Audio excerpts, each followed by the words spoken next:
আসসালামু আলাইকুম, স্বাগতম সবাইকে। আশা করছি সবাই ভালো আছেন। আমরা আলহামদুলিল্লাহ ভালো আছি। নতুন আরেকটি ব্লগ নিয়ে চলে এসেছি। আর আজকে ব্লগটা আমি আসলে হঠাৎ করে রান্না করতে গিয়ে আসলে অনেক কথা মনে পড়ে গেল, তাই আপনাদের সাথে শেয়ার করছি।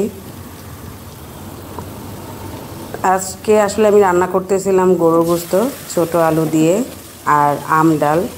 তো আম ডাল আর গরুর গোশত রান্না করতে গিয়ে আমার আসলে অনেক স্মৃতি বা অনেক পুরনো কথা মনে পড়ে গেছে, সেই জন্য আর কি আপনাদের সাথে শেয়ার করা।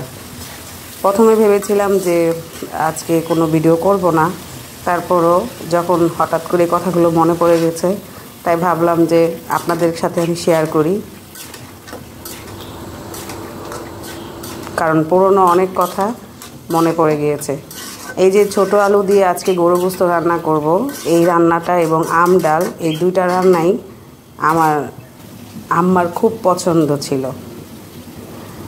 তা আজকে যখন এই রান্নাগুলো করতেছিলাম তখন খুব আমার আম্মার কথা আমার মনে পড়তেছিল। এই যে ছোটো আলুগুলো ছিলিয়ে নিচ্ছি দেখতে পাচ্ছেন, এইগুলো হলো দেশি ছোটো আলু। তো এই আলু দিয়ে গরুর মাংস কিন্তু আমাদের বাসায় সবসময় খাওয়া হয়। তো আমারও খুব পছন্দ। এবং আমি যখন শেষ আমার আম্মার সাথে খাবার খেয়েছিলাম, তখন আমি গরুর গোশত দিয়ে ভাত খেয়েছিলাম। তো এই জন্য আর কি আজকে যখন এই গরুর গোশত রান্না করতেছি আর আম ডাল রান্না করতেছি, তখন খুব আম্মার কথা মনে পড়তেছিল, তাই আপনাদের সাথে শেয়ার করা।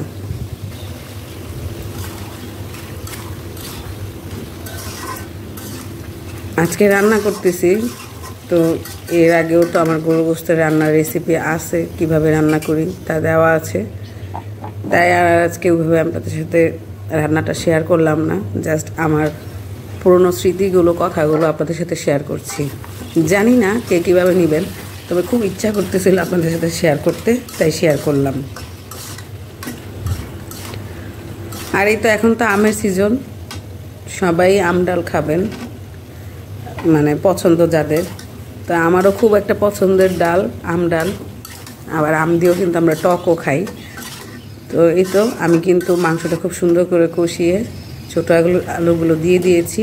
আমি কিন্তু আলুগুলো সিদ্ধ করে ছিলে নিয়েছিলাম। আর এই তো আলু দিয়েও খুব সুন্দর করে কষিয়ে নিয়েছি। এখন আমি আমার পরিমাণ মতো ঝোল দিয়ে ঢেকে রেখে দেব যতক্ষণ লাগে হোক। আমার আব্বার বাসা কিন্তু আমার বাসা থেকে খুব কাছেই। তো আমার আম্মা যখন মারা যায় যেদিন, তার থেকে প্রায় 17 দিন আমি আব্বার বাসায় যাওয়া হয়নি, কারণ আমি তখন স্কুলে জব করতাম, টিউশনি করতাম। তো এই বিভিন্ন কাজ করে আমার যাওয়া হতো না অলসতা করে।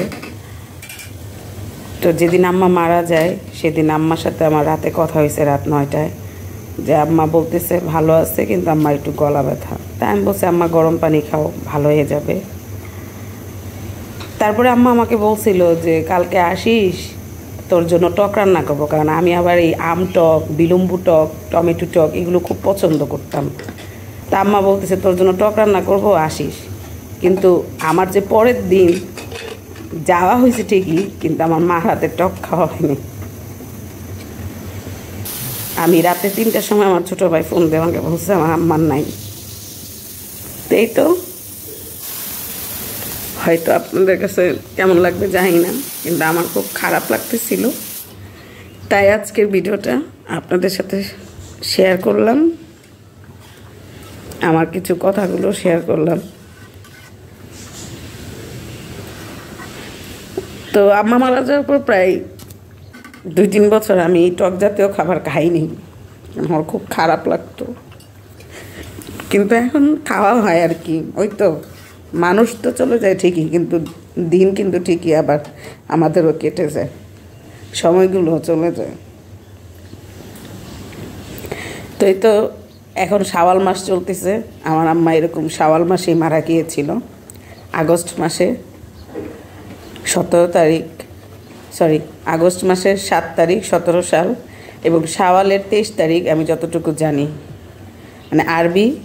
আরবি মাসে আরবি বছরের শাওয়াল মাসের 23 তারিখ আমার আম্মা মারা যায়। এবং আমার আম্মা কিন্তু এই যে মানে সয়ামের রোজা বা শাওয়াল মাসের যে রোজা এগুলো করছে কমপ্লিট করে। তারপরে আমি যতটুকু জানি আম্মা ব্রেন স্ট্রোক করছিল। তো এই তো আজকে তাই পুরোনো কথাগুলো শেয়ার করলাম। সবসময় তো আপনাদের সাথে আমি আমার আনন্দ মুহূর্তগুলো এবং মজাদার মজাদার খাবারগুলো আমি শেয়ার করি। তো আজকে যখন আমি আম ডাল আর এই ছোটো আলু দিয়ে গরু গোশত রান্না করতেছিলাম, তখন কেন যেন খুব আম্মার কথা মনে পড়তেছিল। তাই ভাবলাম যে আজকে আপনাদের সাথে শেয়ার করি। কারণ আমার কষ্ট মানে সবসময় যে হ্যাঁ সবার মধ্যেই কষ্ট আছে, আনন্দ আছে, তো আমার ভিতরেও যে কষ্ট ছিল সেটা আজকে আপনাদের সাথে শেয়ার করলাম। তো এই তো আমার রান্নাও কিন্তু প্রায় শেষের দিকে, গরু গোশত হয়ে গিয়েছে, এখন শুধু ডালটা বাগার দিয়ে দিব। আর আজকের ভিডিও এতটুকুই। সবাই ভালো থাকবেন, সুস্থ থাকবেন, আর আমাদের জন্য দোয়া করবেন। আল্লাহ হাফেজ।